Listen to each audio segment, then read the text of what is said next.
So we're going to finish in Manali. So you might not have that much time tonight, but the hotel we're staying in is a really beautiful place. And as you come out of the hotel, if you walk down to the left, that's what they call New Manali. Okay, it's really a big marketplace. But if you just go up the hill to the right, that's called Old Manali. It's worth a look. It's a really nice place.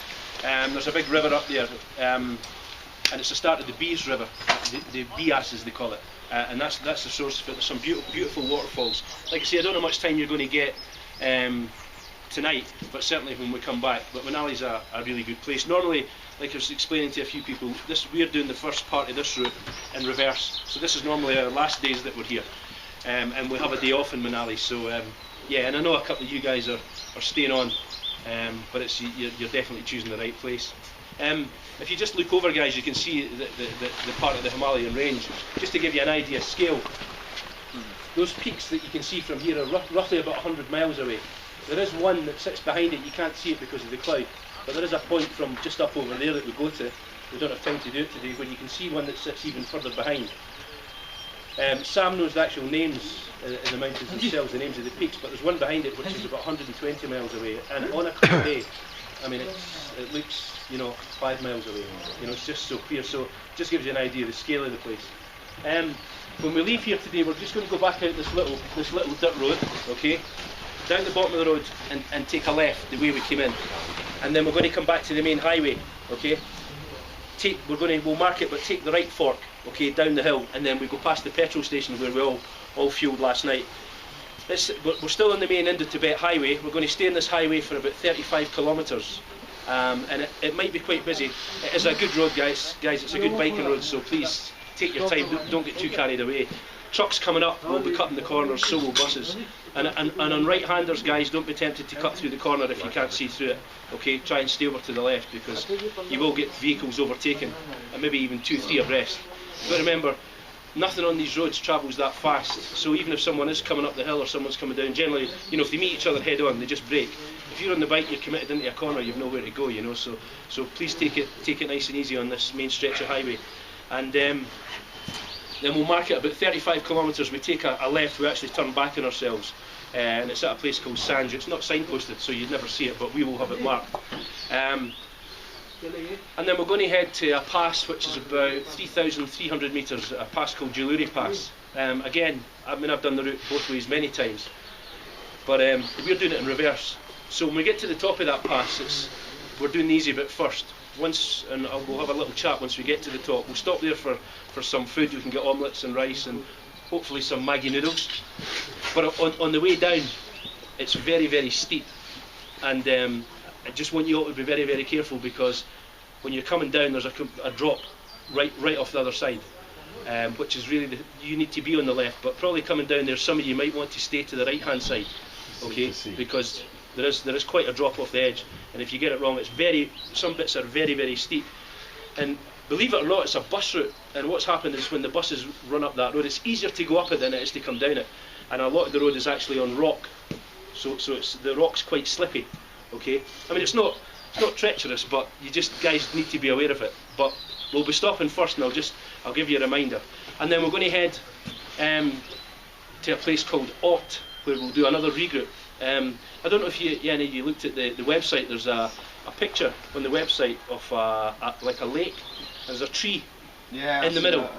Well, the tree's gone. Last year it disappeared, but we'll actually stop at that part, and they've actually flooded it to create a dam. Now, once we come out at Ott, we're going to hit a main highway again. That's the main Manali Shimla highway, and when we come out onto that highway, we're going to take a sharp right. Now, when we take the sharp right, we enter a tunnel, and the tunnel's 3 kilometres long, and you need to be very, very careful in it, okay. If it's bright sunlight and then you hit the tunnel, it's going to take you time to adjust. Now, you're going to have vehicles in there with no lights on. That's coming towards you and in front of you. We've all had so many close ones in that tunnel where I've almost run into the back of a vehicle that's travelling slower with no lights on. You notice a lot of the trucks in India don't have any backlights at all, so you need to be very, very careful. And you will get people overtaking in the tunnel. They're not meant to. So they'll be overtaking coming towards you. You just see all the lights. Sometimes the tunnel's got lights in it, sometimes it hasn't, and it's the strangest tunnel I've ever been in. Not that I've been in that many, but do you know what I mean? But it goes uphill and round corners, right? So yeah, and it's 3 kilometres long. Now, a few years ago, when Dr. Rob was on the trip, and it's still one of the laughs that we have. I was asked a question by a client, and obviously I've got to take things very seriously, you know. And this client said to me, Alex, just can I ask you a question about the tunnel? And I said, should I take my sunglasses off? And I thought it was a joke. Yeah, genuinely thought it was a joke. And I said, well, you know, if you're stupid enough to ask that question, then, you know, yes, of course you take. You know, this person didn't, and had an accident in the tunnel. Will you stop for us to do that, Alex? Sorry? Will you stop for us to do that? Sunglass stuff. No, you'll stop to do it. I won't stop to do it, you'll stop to do it. Yeah, we'll do a regroup before it and then we'll go through the tunnel. But they actually rode into the tunnel, and then by the time, you know, they realised that it had all, the light had gone, and oh, I actually do really need to take my sunglasses off. They actually run into, there's a ledge and a big curb, and there was a space in the curb, and the bike, they kind of went along the wall, and then the bike hit the curb, do you know what I mean? And they came off in the tunnel.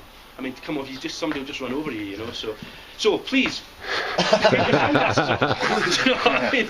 And it might seem really obvious, but I've got to tell you these things, and that's the reason I've just told you the story. But in the tunnel, be very, very careful, and just take your time. You'll notice this, for some reason in fog, and I mentioned it yesterday, and in the tunnel you'll get vehicles that run with one indicator on.